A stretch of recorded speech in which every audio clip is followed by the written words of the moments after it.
And I can tell you with no uncertainty that miracle cures are no laughing matter. I bid you good day, sir. Oh, Mr. Marston, good to see you. How have you been keeping?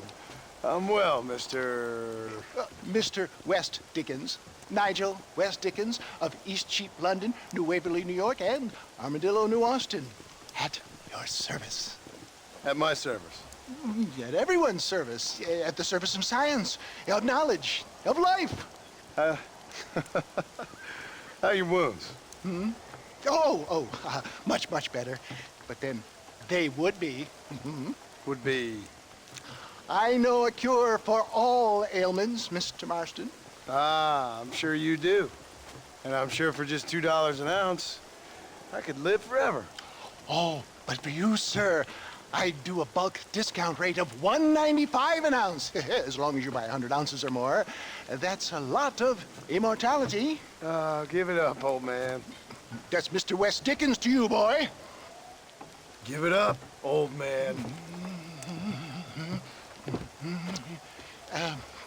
Listen, Marston, I'm broke, but this stuff is good. It works. I need a healthy young man like you.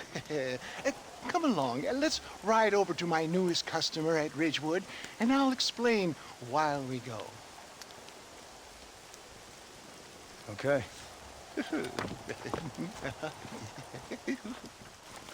To Ridgewood Farm, the sick and needy await us. Oh, the life of a wandering sailor of souls.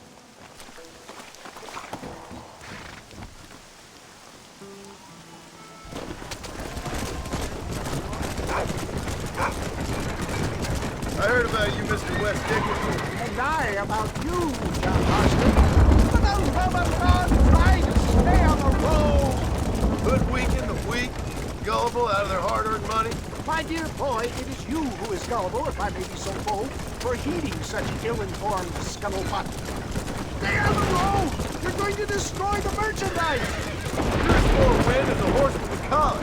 I have been blessed with the gift of language, and for that I will not apologize. But the West Dickens elixirs speak for themselves. If my tonic is such a sham, how do you explain the fine battle in which you find me? Last time you saw me, I was knocking at death's door. You should thank the doctor for that. I reckon you were acting it up worse than it was. Act I can, John. A more convincing fellow there has never been. And so shall you, a fair Iago or Cassio make. I don't like the sound of this. Showmanship, John. The flourish. The bow. We are operating in a competitive marketplace. Our product must stand out. And how does this involve me?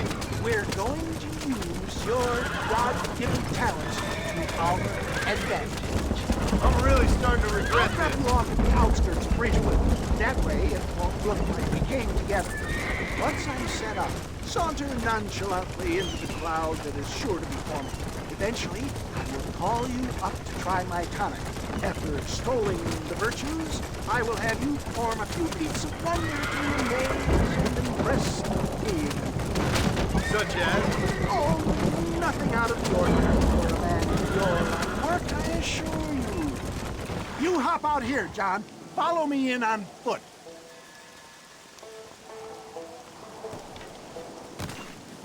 I'll see you there.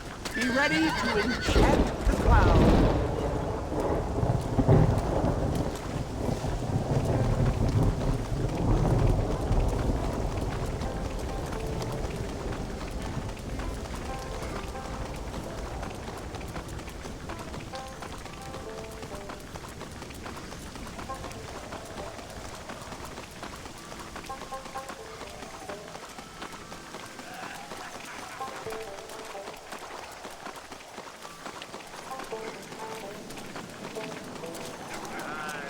Friends, hard-working souls of Cholla Springs, gather round, gather round. Do you suffer from rheumatism, lumbago, acute chronic sciatic, neurologic, or inflammatory pain? Well, I represent the only company that makes the genuine article that cures headaches, neuralgia, earache, toothaches, backache, swelling, sprains, sore chests, swelling of the throats, contracted cords and muscles, anxieties and ravaged nerves, stiff joints, wrenches, dislocations, cuts and bruises, and it adds vitality and vigor to the healthy man. But can you prove it, old man? Oh, I'm sure there's some customer here who could prove the qualities of it by taking a drink right now. You, sir, come up here. Step right up. That's the spirit. Ladies and gentlemen, pay close attention. This poor, wretched volunteer, entirely unknown to me, will demonstrate the effects of Dr. West Dickens' own patent tonic. Be you a cowpoke or athlete, this miraculous elixir developed with the wisdom of the East keeps the muscles supple and relaxes the cords. It loosens the joints and gives a feeling of youth and vigor to the whole system. Not possible, I hear you say. Well, doubt no longer. Faith can move mountains, but I ask not for faith. I am a man of science, and today science will be vindicated. Your eyesight has greatly improved. Is that not so, friend? If you say so. That's right, it is. You heard him. What a good sport you are, sir. Now, gaze over yonder at that porch. If you squint, you may just be able to make out the skull that's hanging there. Go ahead, friend. Shoot that skull and demonstrate the miraculous eyesight you now possess.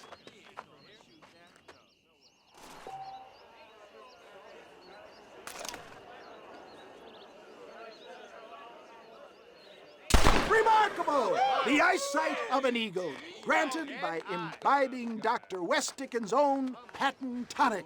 Anybody can make that shot. This man is a fraud.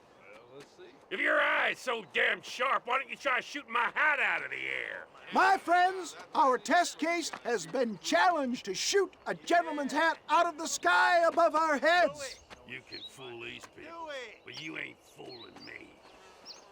Right. Let's just see how sharp you is with a moving target. Get ready to shoot that hat.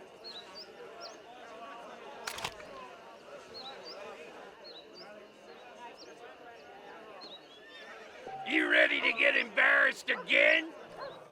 Ah, what'd I tell you? Do not write him off yet. He is still adjusting to the powerful tonic.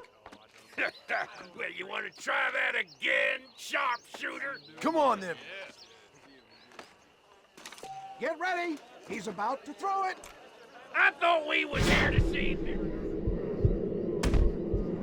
Have you ever seen such an eye? Behold the power of the elixir, plucked out of the sky. Hey!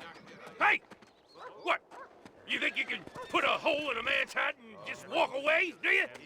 Well, it don't work like that around here, mister. Come on! Are you a man or not? A challenge of battle has been offered to our volunteer. Look at him. The tonic is coursing through his veins. This is about to get ugly, pal.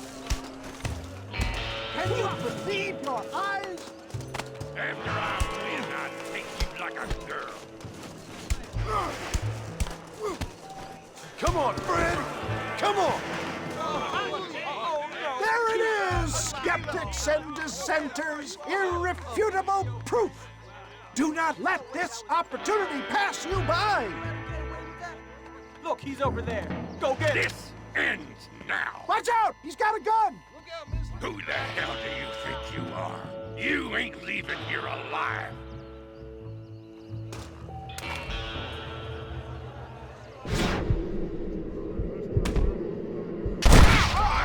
Marvelous shot, dear boy. The kind of deadly accuracy that can only be afforded by the West Dickens elixir. Come, I have plenty for all. You'll be fine. Get out of my way. Hey, where are you going? I want a bottle. Get me a bottle, please. One of them right here. No harm in trying one bottle, I suppose. Well, I think that went kind of well, don't you? I'm just glad that my normal job involves either chasing after cattle or murderers. Not the likes of you, mister. Don't be like that. Now, if you'll excuse me, I'd like to say my goodbyes, head on back to the real world. Wait, sir. I've been thinking about your predicament, and I think I may have an idea. I've been thinking I could be your cunning Odysseus. Beware of the Greeks bearing gifts, sir. Williamson had better beware. We will make them into Trojans. I don't rightly get you. I want you to go and see my old friend Seth. He can come across as a little curious, but I'm sure you two will get on.